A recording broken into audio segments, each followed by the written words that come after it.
ഒരു കാര്യം ഞാൻ പറഞ്ഞത് പൂർത്തിയാകാത്തുള്ളത് എങ്ങനെ ബൈബിൾ പഠിക്കണം എന്നതിനെക്കുറിച്ച് ഒരു ആശയം തരാമെന്ന് പറഞ്ഞു. അപ്പോൾ അതൊന്ന് പെട്ടെന്ന് പറയാം. അതിന് മുമ്പായിട്ട്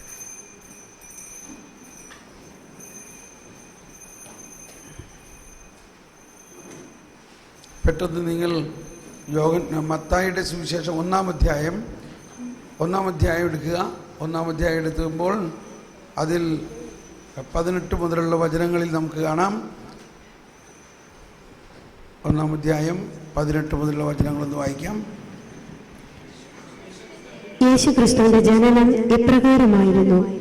അവന്റെ മാതാവായ മറിയവും ജോസഫും തമ്മിലുള്ള വിവാഹ നിശ്ചയം കഴിഞ്ഞിരിക്കെ അവർ സഹവസിക്കുന്നതിന് മുമ്പ് അവൾ പരിശുദ്ധാത്മാവിനാൽ ഗർഭിണിയായി കാണപ്പെട്ടു. അവളുടെ ഭർത്താവായ ജോസഫ് നീതിമാനാകിയാലും അവളെ അപമാനിതയാക്കാൻ ഇഷ്ടപ്പെടായികയാലും അവളെ രഹസ്യമായി ഉപേക്ഷിക്കാൻ തീരുമാനിച്ചു. അവൻ ഇതേക്കുറിച്ച് ആലോചിച്ചുകൊണ്ടിരിക്കെ കർത്താവിന്റെ ദൂതൻ സ്വപ്നത്തിൽ പ്രത്യക്ഷപ്പെട്ട് അവനോട് പറഞ്ഞു, ദാവീദിന്റെ പുത്രനായ ജോസഫ്, മറിയത്തെ ഭാര്യയായി സ്വീകരിക്കാൻ ശങ്കിക്കേണ്ട. അവൾ ഗർഭം ധരിച്ചിരിക്കുന്നത് പരിശുദ്ധാത്മാവിൽ നിന്നാണ്. അവൾ ഒരു പുത്രനെ പ്രസവിക്കും. നീ അവന് യേശു എന്ന് പേരിടണം. എന്തെന്നാൽ അവൻ തന്റെ ജനത്തെ അവരുടെ പാപങ്ങളിൽ നിന്ന് മോചിപ്പിക്കും. കന്യക ഗർഭം ധരിച്ച് ഒരു പുത്രനെ പ്രസവിക്കും. ദൈവം നമ്മോടുകൂടെ എന്നർത്ഥമുള്ള എമ്മാനുവേൽ എന്നവൻ വിളിക്കപ്പെടും എന്ന കർത്താവ് പ്രവാചകൻ മുഖേന അരുളി ചെയ്തത് പൂർത്തിയാകാൻ വേണ്ടിയാണ് ഇതെല്ലാം സംഭവിച്ചത്. ഇങ്ങനെ വായിച്ചു പോരുമ്പോൾ ഇവിടെ പറഞ്ഞിരിക്കുന്നുണ്ടോ, പ്രവാചകൻ മുഖേന പറഞ്ഞത് പൂർത്തിയാകാൻ വേണ്ടിയാണ്. ഇങ്ങനെ ഒരുപാട് സ്ഥലത്ത് കാണാം, പ്രവചനം പൂർത്തിയാകാൻ വേണ്ടിയാണ്. ഇപ്പം ഇവിടെ നിർത്തണം, എന്നിട്ട് ഇതിൻ്റെ അടിക്കുറിപ്പിൽ നോക്കണം ഏത് പ്രവാചകനോടാണ് വഴിയാണിത് പറഞ്ഞത്. എന്താണ് അവിടെ അടിക്കുറിപ്പിൽ കാണുന്നത്? ഇപ്പോൾ ആ ഒന്നാം അധ്യായത്തിലെ 23-ാമത്തെ വചനമാണ് അവിടെ എഴുതിയിരിക്കുന്ന പ്രവചനം. അതിൻ്റെ താഴെ 1:23 അടിക്കുറിപ്പിൻ്റെ നേരെ എന്താ എഴുതിയിരിക്കുന്നത്? ഏശയ്യാ 7:14. അപ്പോൾ ഏത് പ്രവാചകൻ മുഖേന പറഞ്ഞിരിക്കുന്നത്? ഏശയ്യാ. അപ്പോൾ ഇനി നമ്മൾ ഏശയ്യായുടെ പുസ്തകത്തിലേക്ക് പോകണം. ഏശയ്യായുടെ പുസ്തകം തുറക്കാം. അവിടെ ഏശയ്യാ ഏത് കാലഘട്ടത്തിലാണ് ജീവിച്ചതെന്ന് മനസ്സിലാക്കണം. അവിടെ മനസ്സിലാവും ഏശയ്യാ 8-ാം നൂറ്റാണ്ട് BC 8-ാം നൂറ്റാണ്ടിലാണ് ജീവിച്ചതെന്ന് മനസ്സിലാവും ഏശയ്യായുടെ പുസ്തകം. എന്നിട്ട് ഏശയ്യായുടെ പുസ്തകത്തിൽ 7:14 വായിക്കണം. മനസ്സിലായി? കന്യക ഗർഭം ധരിച്ച് യുവതി ഗർഭം ധരിച്ച് ഒരു പുത്രനെ പ്രസവിക്കും. അവൻ ഇമ്മാനുവേൽ എന്ന് വിളിക്കപ്പെടും. മനസ്സിലായോ? ഇപ്പോൾ ഇങ്ങനെ ഇനി വീണ്ടും മത്തായിലേക്ക് വരിക. അവിടെ 2-ാം അധ്യായത്തിൽ ജ്ഞാനികൾ സന്ദർശിക്കുന്നതും ആ ജ്ഞാനികൾ ഹെരോദേസിൻ്റെ അവിടെ വന്നിട്ട് 2-ാം അധ്യായത്തിലെ 4-5 വചനം വായിച്ചേ. അവൻ പ്രധാന പുരോഹിതന്മാരെയും ജനത്തിനിടയിലെ നിയമജ്ഞരെയും വിളിച്ചുകൂട്ടി ക്രിസ്തു എവിടെയാണ് ജനിക്കുന്നതെന്ന് ചോദിച്ചു. അവർ പറഞ്ഞു, യൂദായിലെ ബത്ലഹേമിൽ. പ്രവാചകൻ എഴുതിയിരിക്കുന്നു, യൂദായിലെ ബത്ലഹേമേ, നീ യൂദായിലെ പ്രമുഖ നഗരങ്ങളിൽ ഒട്ടും താഴെയല്ല. അപ്പോ ഏത് പ്രവാചകനാണത്? മിക്ക പ്രവാചകൻ. അപ്പോൾ ഇനി ഇതാണ് ഇതിൻ്റെ ഐഡിയ. ഇങ്ങനെ ഓരോ സ്റ്റാൻസയിലും ഇങ്ങനെ വായിക്കുമ്പോൾ ഓരോ സ്റ്റാൻസയിലും പല ഭാഗത്തായിട്ട് ഇങ്ങനെ പഴയ നിയമത്തിൻ്റെ റെഫറൻസുകൾ കാണും. അതെടുത്ത് ആ പ്രവാചകൻ ജീവിച്ച കാലഘട്ടവും മനസ്സിലാക്കി അതെടുത്ത് വായിക്കുമ്പോഴാണ് മനസ്സിലാവുന്നത്, എൻ്റെ ദൈവമേ, ഈ ഇത്രയും നാൾ മുമ്പ് കൃത്യമായിട്ട് എവിടെ ജനിക്കുമെന്ന് വരെ വരച്ചു വച്ചിരിക്കുന്നു. അപ്പം അങ്ങനെ നമ്മൾ ബൈബിൾ പുതിയ നിയമത്തിൽ നിന്ന് പഴയതിലേക്ക് വായിക്കണം, പുതിയ നിയമത്തിൽ നിന്ന് പഴയതിലേക്ക്. അങ്ങനെ ഇനി നിങ്ങൾ ഒന്ന് വായിക്കും ഈ പുതിയ നിയമം. Price the Lord.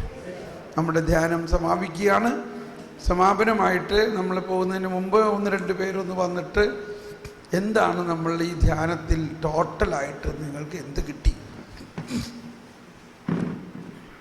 ഒരുപാട് വിശദീകരിക്കാണ്ട് രക്തചുരുക്കത്തിൽ 1-2 പേര് വന്ന് ഒന്ന് ആശയം പറഞ്ഞ് കർത്താവിന് നന്ദി പറഞ്ഞാൽ നന്നായിരിക്കും.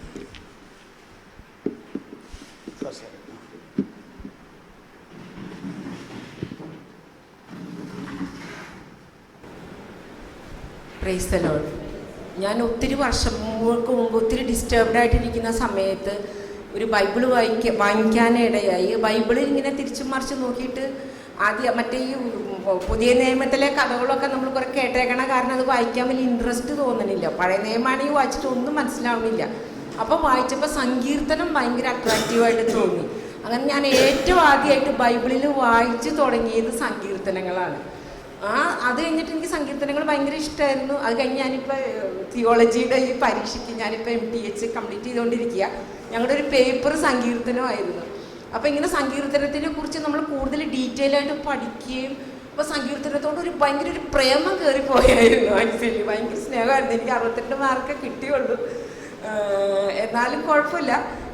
അപ്പോൾ അത് ഇങ്ങനെയുള്ള ഒരു ജ്ഞാനം കൂടി ആയിക്കഴിഞ്ഞപ്പോൾ ഭയങ്കര ഭ്രാന്തായിപ്പോയി സങ്കീർത്തനത്തിനോട്. അപ്പോൾ സങ്കീർത്തനത്തിൻ്റെ CD വാങ്ങിച്ചിട്ടുണ്ട്. ഞാൻ ഒത്തിരി ആഗ്രഹിച്ച ഒരു സംഭവമാണ് ഒരു CD ഇത് വാങ്ങിക്കണമെന്നും നമ്മളതിങ്ങനെ കേട്ട് ഇതിലാവണം എന്നുള്ളത്. പിന്നെ അത് കുറേ പുതിയ ഒത്തിരി കാര്യങ്ങൾ, അതായത് നമ്മൾ പേടിക്കേണ്ട, നമ്മൾ ദൈവത്തിൽ ആശ്രയിക്കുക, ദൈവത്തിൽ വിശ്വസിക്കുക, നമുക്ക് വേണ്ടതെല്ലാം ദൈവം തക്ക സമയത്ത് ചെയ്തോളും. പിന്നെ ദൈവവചനം എന്താണെന്ന് മനസ്സിലാക്കി അതനുസരിച്ച് ജീവിതം ക്രമീകരിക്കാൻ, ദൈവത്തിൻ്റെ ഇഷ്ടം എന്താണെന്ന് മനസ്സിലാക്കി നമ്മൾ ജീവിതം ക്രമീകരിച്ചു കഴിഞ്ഞാൽ ലൈഫ് വിൽ ബി ബ്യൂട്ടിഫുൾ. ആ ഒരു മെസ്സേജ് ഭയങ്കര നല്ലൊരു മെസ്സേജാണ്, ആത്മാവിനാൽ നയിക്കപ്പെടുന്നത്. ഇനി ഒത്തിരി ആൾക്കാർ പറയാനുണ്ടല്ലോ.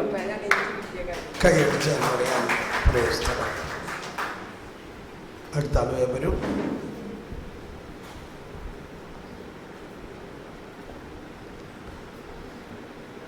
ഇനി അടുത്ത ആൾ വന്ന് ഇവിടെ നിൽക്കാം. മുൻകൂട്ടി സമയമില്ല, എല്ലാവരും പോകാൻ ധൃതിയിലാണ്.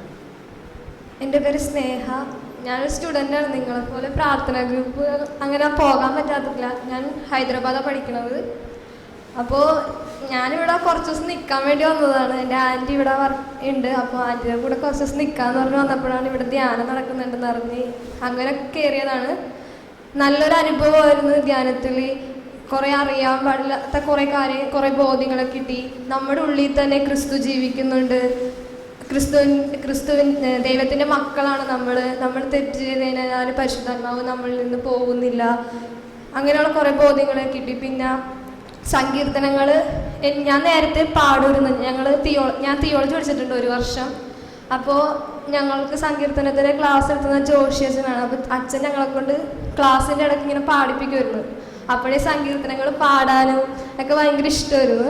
ഇപ്പം ഇവിടെ വന്നപ്പോഴേക്കും അതിന് വേറെ ട്യൂണൊക്കെ കേട്ടപ്പോൾ അത് പിന്നെ അതിനോടുള്ള ഇഷ്ടം കൂടി. പിന്നെ ഇത്രയേ ഉള്ളൂ.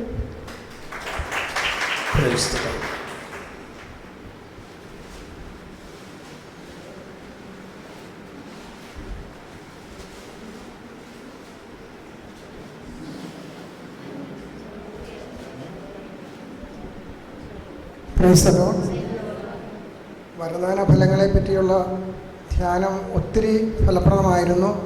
നമ്മൾക്ക് അത് കുറച്ചൊക്കെ പ്രാക്ടീസ് ചെയ്യാനൊക്കെയുള്ള അവസരം കിട്ടി.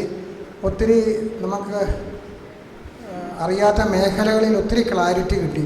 പിന്നെ പല വചനങ്ങളും നമ്മളെ ഒത്തിരി ബോധ്യങ്ങളിലേക്ക് നമ്മളെ നയിച്ചു. നമ്മൾ പരിശുദ്ധാത്മാവ്, ത്രിത്വൈക ദൈവം, പരിശുദ്ധാത്മാവും നമ്മളുടെ ഹൃദയത്തിലുണ്ട്. അതിനെ രണ്ടാമത് നമ്മൾ വിളിച്ചു വരുത്തണ്ട എന്നുള്ള ഒരു ബോധ്യം.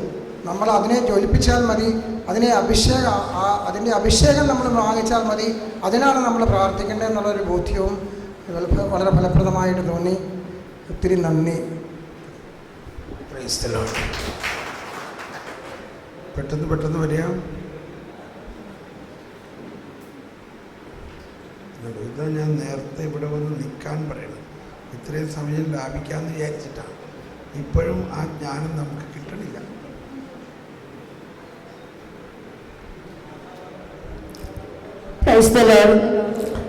യേശുവേ സ്തോത്രം, യേശുവേ നന്ദി. പരിശുദ്ധാത്മാവ് നമ്മുടെ ഹൃദയത്തിൽ വസിക്കുന്നെന്ന് പൂർണ്ണമായി ഞാൻ വിശ്വസിക്കുന്നു. ഞാൻ പ്രാർത്ഥിക്കുന്നുണ്ട്. വർഷങ്ങൾക്ക് മുമ്പ് വിശുദ്ധീകരിച്ച് ധ്യാനം കൂടിയതാണെങ്കിലും വിശ്വാസം കുറവായിരുന്നു. വിശ്വാസമില്ല. പ്രാർത്ഥിക്കുമ്പോൾ ഞാനിങ്ങനെ ഓർക്കും, അത് നടന്ന നടന്നു. അത്രേ ഉള്ളൂ. അങ്ങനെയാണ്. ഇല്ല, ഞാനിപ്പോൾ പൂർണ്ണമായി ഞാൻ വിശ്വസിക്കുകയാണ്. പരിശുദ്ധാത്മാവ്, പിതാവും പുത്രനും പരിശുദ്ധാത്മാവുമായ ത്രിയേക ദൈവം ഹൃദയത്തിൽ വസിക്കുന്നു എന്ന് പൂർണ്ണമായി ഞാൻ വിശ്വസിക്കുന്നു. കുർബാനയിൽ ഞാൻ പൂർണ്ണമായി ഞാൻ വിശ്വസിക്കുന്നു. യേശുവേ സ്തോത്രം, യേശുവേ നന്ദി, പരിശുദ്ധാത്മാവേ നന്ദി, പരിശുദ്ധാത്മാവേ സ്തോത്രം.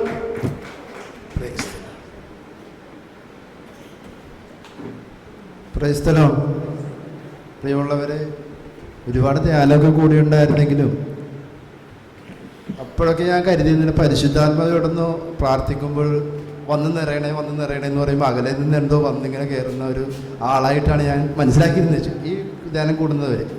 പക്ഷെ എനിക്ക് മനസ്സിലായത്, ബ്രദറിൻ്റെ ക്ലാസ്സിലൂടെ മനസ്സിലായത്, നമ്മളിൽ തന്നെ ഉള്ള പരിശുദ്ധാത്മാവിനെ ഉജ്ജ്വലിപ്പിക്കണമെന്നുള്ള ബോധ്യം കിട്ടി. പിന്നെ തെറ്റ് ചെയ്യുമ്പോൾ ഈശോ അകന്നു പോകും. പിന്നെ കുമ്പസാരിച്ച് കുർബാനയെ കൈക്കൊണ്ട് കഴിഞ്ഞിങ്ങനെ വരുള്ളൂ. ഇതായിരുന്നു എൻ്റെ താല്പര്യം. അത് മാർക്കിട്ടി എനിക്ക്.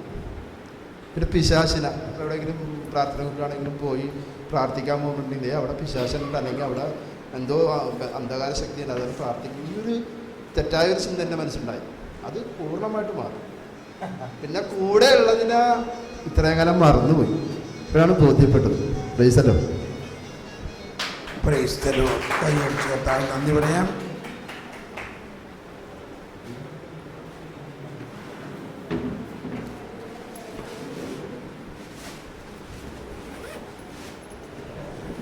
Price the Lord. പ്രിയപ്പെട്ടവരെ, ഈ ദിവസങ്ങളൊക്കെ നമ്മോട് കൂടെ ബ്രദറായിരുന്നു. ബ്രദറിനും ടീമങ്ങൾക്കും നമുക്ക് നല്ലൊരു കയ്യടി കൊടുത്തുകൊണ്ട് നന്ദി പറയാം. ഒരു നിമിഷം നമുക്ക് ഇവർക്ക് വേണ്ടി ഒന്ന് പ്രാർത്ഥിക്കുകയും ചെയ്യാം. Hallelujah, hallelujah, hallelujah. കർത്താവേ, തോമസ് ബ്രദറിനെ ടീം അംഗങ്ങളെയും സമർപ്പിച്ച് പ്രാർത്ഥിക്കുന്നു. ആത്മാവിൻ്റെ വലിയ അഭിഷേകവും ശക്തിയും കൊണ്ട് എല്ലാവരെയും നിറയ്ക്കണമേ. വലിയ ദൈവിക ജ്ഞാനം കൊണ്ട് നിറയ്ക്കണമേ, ശക്തി കൊണ്ട് നിറയ്ക്കണമേ, അഭിഷേകം കൊണ്ട് നിറയ്ക്കണമേ എന്ന് പ്രാർത്ഥിക്കുന്നു. Hallelujah, hallelujah, hallelujah, hallelujah. യേശുവേ നന്ദി, യേശുവേ നന്ദി, യേശുവേ.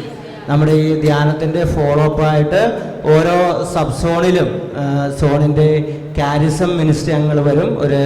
ഒരു പ്രോഗ്രാം അറേഞ്ച് ചെയ്തുകൊണ്ട്, അപ്പോൾ നിങ്ങളെല്ലാവരും അതായത് സബ് സോണിൽ പ്രോഗ്രാമിൽ പങ്കെടുത്തെങ്കിൽ മാത്രമേ ഇതിൻ്റെ വളർച്ച നമുക്ക് കിട്ടുകയുള്ളൂ. കാരിസം പ്രാക്ടീസ് ചെയ്യാനുള്ള അവസരമാണ്. അപ്പോൾ അതിലെല്ലാവരും പങ്കെടുക്കണമെന്ന് ഉറപ്പെടുത്തുന്നു.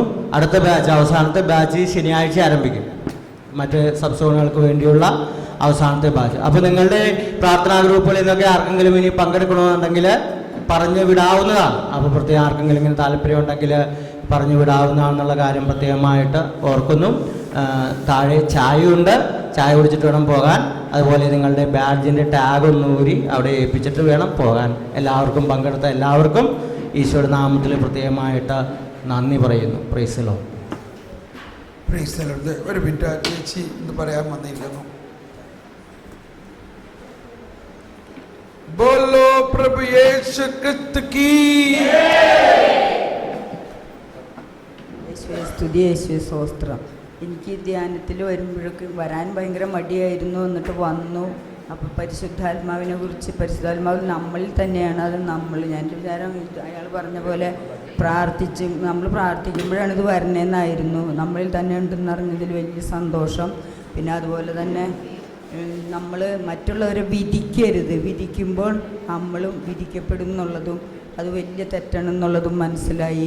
നമ്മൾ അങ്ങനെയുള്ള സാഹചര്യങ്ങൾ വരുമ്പോൾ എപ്പോഴും ഔസേപിതാവിനെ പോലെ മൗനം പാലിച്ചാൽ മാത്രം മതി എന്നുള്ളൊരു ധാരണയോട് കൂടിയിട്ടാണ് ഞാൻ പോണത്. എനിക്കത് സാധിക്കാനായിട്ട് പ്രാർത്ഥിക്കും. Price the Lord. Praise the Lord. Praise the Lord. ഈ ധ്യാനം ഏറ്റവും നല്ലതായിരുന്നു. ഇതിൽ പങ്കെടുക്കാൻ എനിക്ക് ഭാഗ്യം ലഭിച്ചതിന് ദൈവത്തിന് നന്ദി പറയാം. കാരണം എനിക്ക് പനി പിടിച്ച് ഞാൻ ഒരു അടകിടപ്പായിരുന്നു. രണ്ടാമത്തെ ദിവസം മുതൽ എനിക്ക് കൂടാൻ സാധിച്ചുള്ളൂ. പിന്നെ ഒരുപാട് വലിയ ബോധ്യങ്ങളോടെ നയിച്ചിട്ടുണ്ട്. സ്വർഗസ്ഥനായ പിതാവ് എന്നുള്ള ആ പ്രാർത്ഥന, അത് പ്രാർത്ഥിക്കുമ്പോഴുള്ള ആ ഒരു അനുഭവം ഭയങ്കരമായിരുന്നു. അതിനകത്ത് അന്നു വേണ്ട ആഹാരം എന്നുള്ള നിത്യതയെക്കുറിച്ചാണെന്നൊക്കെയുള്ള ഒരു വലിയ ബോധ്യത്തിലേക്ക് കടന്നു വരാനായിട്ട് സാധിച്ചു. അതുപോലെ പരിശുദ്ധാത്മാവിൻ്റെ അഭിഷേകത്താൽ നിറഞ്ഞതൊക്കെ വന്നു. ധ്യാനം എങ്ങനെ ഉണ്ടായിരുന്നു? സിംഹക്കുട്ടികൾ ഇര കിട്ടാതെ വിശന്നു വലഞ്ഞേക്കാം, കർത്താവിനെ അന്വേഷിക്കുന്നവർക്കൊന്നിനും കുറവുണ്ടാവും. ഈ ധ്യാനത്തിൻ്റെ കംപ്ലീറ്റ് ടോക്കുകൾ, ഉച്ചവരെയുള്ള എല്ലാ ടോക്കുകളും CD ആയി റെഡിയായി കഴിഞ്ഞിരിക്കണം. നിങ്ങളെല്ലാവരും CD വാങ്ങിച്ചുകൊണ്ട് പോകുക. കാശില്ലാത്തവർ കാശില്ലാണ്ട് വാങ്ങിക്കൊണ്ട് പോകുക. Price the Lord. ഇന്നലെ ഒരാളുടെ അഭിപ്രായം പറഞ്ഞാണ്, ഇന്നത്തെ അഭിപ്രായമാണ് എനിക്ക് പറയാനുള്ളത്. യേശു ക്രിസ്തു ആ പീഡ അനുഭവിക്കുന്നതിന് മുമ്പ് അവിടെ രക്തം വിയർത്ത് എങ്ങനെയാണെന്ന് നമ്മൾ ഒത്തിരി ആലോചിച്ചിട്ടും പിടിയിടുന്നില്ലായിരുന്നു. അത് ഇന്ന് ശരിക്കും വ്യക്തമായിട്ട് മനസ്സിലായി. യേശു ആ പാപങ്ങളെല്ലാം ഏറ്റെടുത്തപ്പോഴാണ് ആ പീഡ അനുഭവിച്ച് ആ രക്തം വിയർത്തതെന്ന് മനസ്സിലായി. പിന്നെ ഇത് ലോകസ്ഥാപനത്തിന് മുമ്പേ ദൈവം കണക്കാക്കിയിരുന്നതാണെന്ന് ഓർക്കുമ്പോഴത്തേക്ക് അതിലും വലിയൊരു അത്ഭുതമായിരുന്നു. യേശു ഈ അത്ഭുതങ്ങളെല്ലാം ചെയ്തിട്ട് ഇതെല്ലാം മറച്ചു വയ്ക്കാനാണ് ആദ്യമേ ആഗ്രഹം പ്രകടിപ്പിച്ചത്. ആരോടും പറയണ്ട, നിങ്ങളിത് ഞാൻ ചെയ്തു എന്ന് ആരോടും പറയണ്ട എന്ന് പറഞ്ഞത് ഇപ്പോഴാണ് എനിക്ക് അതിന് വ്യക്തമായിട്ട് മനസ്സിലായത്. കാരണം യേശു ക്രിസ്തു ആണെന്ന് അറിഞ്ഞു കഴിഞ്ഞാൽ പിടിച്ച് രാജാവാക്കാൻ നോക്കും യഹൂദര്. അപ്പോൾ ക്രിസ്തു ആണെന്ന് യഹൂദര് അറിയരുത്, സാധാരണ ജനങ്ങൾ മാത്രം അറിഞ്ഞാൽ മതി, അവർക്ക് കുഴപ്പമില്ല. നിയമജ്ഞരൊക്കെ അറിയുമ്പോഴാണ് പ്രശ്നം. അപ്പോൾ ഞാൻ ഉദ്ധാനം ചെയ്തതിന് ശേഷം മാത്രമേ ഇത് വെളിപ്പെടുത്താവുള്ളൂ എന്ന് പല കാര്യങ്ങളും ശിഷ്യന്മാരോട് പറഞ്ഞിട്ടുണ്ടായിരുന്നു. ഇതിൻ്റെയൊക്കെ അർത്ഥം ഇപ്പോഴാണ് ശരിക്കും മനസ്സിലായത്. പിന്നെ ഒരു സംശയം ചോദിക്കാനുള്ളത്, ക്രിസ്തു വരുന്നതിന് മുമ്പ് ഏലിയ വന്ന് എല്ലാം പുനഃസ്ഥാപിക്കണമെന്നാണല്ലോ എഴുതിയിരുന്നത്. അതിൽ ഏലിയ വന്നോ ഒന്നെങ്കിൽ ആരായിരുന്നു എന്ന് പറഞ്ഞേക്കൊള്ളാം. അത് ഞാൻ അടുത്ത ധ്യാനത്തിൽ കേൾക്കാം. ജ്ഞാനത്തിന് വേണ്ടി പ്രാർത്ഥിക്കുമ്പോൾ എല്ലാം മനസ്സിലാവും, ജ്ഞാനത്തിന് വേണ്ടി. അപ്പോൾ ഇന്ന് മുതൽ നാളെ രാവിലെയും 4 മണിക്ക് എണീറ്റ് ജ്ഞാനത്തിന് വേണ്ടി പ്രാർത്ഥിക്കാൻ തുടങ്ങി. അപ്പോൾ എല്ലാം ശരിയാവും. അപ്പോൾ ഇനി നല്ല യാത്ര നിങ്ങൾക്ക് എല്ലാവർക്കും ദൈവ അനുഗ്രഹം ഉണ്ടാവട്ടെ.